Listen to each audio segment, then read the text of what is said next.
हैं वो यकसर मुख्तलिफ। सक्खर में रिकॉर्ड तरक्याती मंसूबों पर काम जारी है, ये भी कहा गया। साथ ही साथ आपको बताएं कि उन्होंने कहा कि अब देखना होगा कि फारूक सित्तार किसकी हदायत पर काम करते हैं। अहम खबर से आपको अपडेट कर रहे हैं। आपको बताएं कि फारूक सित्तार को MKM का कायद बना दिया गया है और खुर्शीद शाह की जानिब से कहा गया जब वो मीडिया से बातचीत कर रहे थे। अब कराची फारूक सत्तार की क़यादत में है। खुर्शीद शाह ने मजीद कहा कि देखना ये है कि फारूक सत्तार किसकी हदायत लेते हैं। MKM के इक़दामात के बाद 10 दिन तक नताइज का इंतजार करना चाहिए और वो आपको बताएं कि उनकी जानिब से कहा गया कि अब ये देखना होगा कि फारूक सत्तार किसकी हदायत लेते हैं और उनका ये भी कहा गया कि 10 दिन तक नताइज को देखना होगा। MKM के इक़दामात के बाद 10 दिन तक नताइज का इंतजार करना चाहिए और उन्होंने कहा कि फारूक सत्तार को MKM का कायद बना दिया गया है और अब देखना ये होगा कि फारूक सत्तार किसकी हदायत लेते हैं।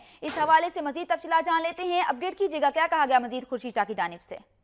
जी, आज सैयद खुर्शीद शाह जो कि अपोजिशन लीडर हैं कौमी असम्बली के, आज सक्खर में उन्होंने मीडिया से गैर रस्मी बातें करते हुए उन्होंने कहा कि MKM के जो इक़दामात हैं वो उसमें उन्होंने लाताल्लुकी का इजहार किया है अल्ताफ हुसैन के हवाले से और ये भी कहा इन्होंने कि जो MKM जो है इस वक्त फारूक सत्तार जो है वो पाकिस्तान MKM जो है वो चला रहे हैं। अब उनको मजीद ये देखना होगा कि फारूक सत्तार के हवाले से कि वो 10 दिन में वो कब तक उनसे राब्ता करते हैं या नहीं राब्ता करते, तो उस हवाले से जो है 10 दिन तक का हमें जो है इंतजार करना होगा कि MKM जो है वो किस रुख पे जाती है। जी शुक्रिया मुबीन खान, आपने अपडेट किया।